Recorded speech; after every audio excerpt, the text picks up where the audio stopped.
I've got some news for you. I've got good news and I got bad news. And I think I'll share with you the bad news first. Well, the bad news is that right now, as I'm speaking, somebody is plotting against you.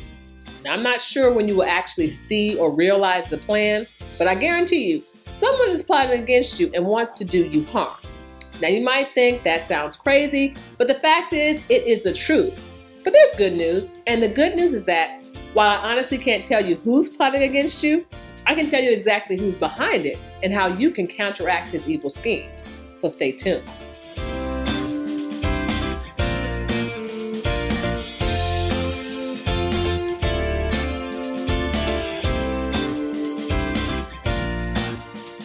Newsflash, everyone is under the attack of the enemy, aka Satan, Lucifer, the devil, or whatever other wicked name he goes by. The Bible in 1 Peter 5:8 says, "Be sober, be vigilant, because your adversary the devil, as a roaring lion, walketh about, seeking whom he may devour." And the person he wants to devour is none other than you. And he attempts to do this in a variety of ways. And he will use a variety of people to do just that. You don't have to do anything. You don't have to do one single thing to come up on his radar and get a target on your back. The simple fact that you are living and breathing puts you at risk. Now, just the other day, he tried to get me with one of his plots. I'm minding my own business, trying to do my ministry, and out of the blue, I get an invitation to speak at a conference in London. Now, honestly, this was nothing out of the ordinary. I get invitations to speak all the time, so I didn't put too much thought into it. But something about the wording of the invitation gave me cause to pause. And so I did a little research and discovered that the invitation that was extended to me was nothing more than a scam. And through the process of accepting the engagement, the scam artist intended to steal my money. Now, their scam or plot would not have worked on me, because if they would have asked me to spend money to purchase a permit to come speak internationally, I would have immediately known that it was a scam. But here's what's interesting to me. These individuals who don't know me from Adam randomly pick me, and I'm certain many other good-hearted speakers, to try to harm by scamming them out of their money. I've done nothing to them, and they have no good reason to come for me. But that's just how the devil is. You'll be minding your business, living your life, and out of nowhere, he'll try to come for you. He'll try to harm you and entrap you in situations that on the surface, they might appear harmless. But in reality, they are designed for your harm. But the good news is that when we are sober and vigilant, the Lord empowers us with the ability to see right through the enemy's plans and keeps us from falling into his traps. Now, to be sober means to be clear-headed.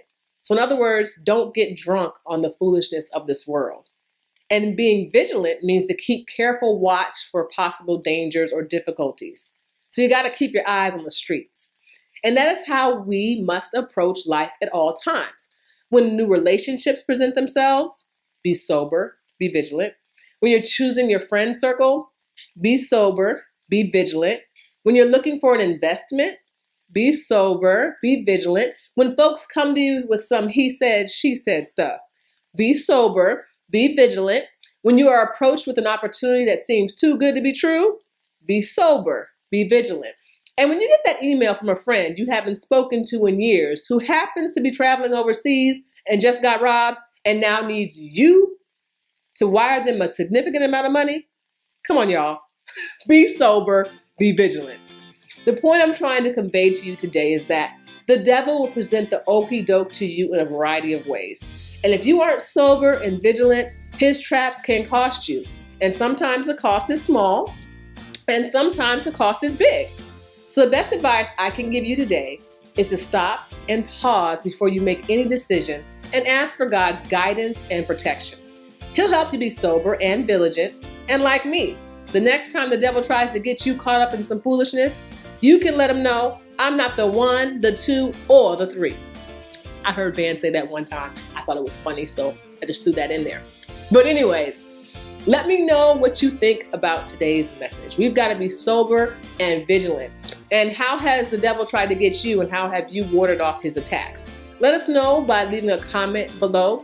And as always, be sure to like, share, and subscribe, and continue to be extraordinary through Christ. Love y'all. See you next week.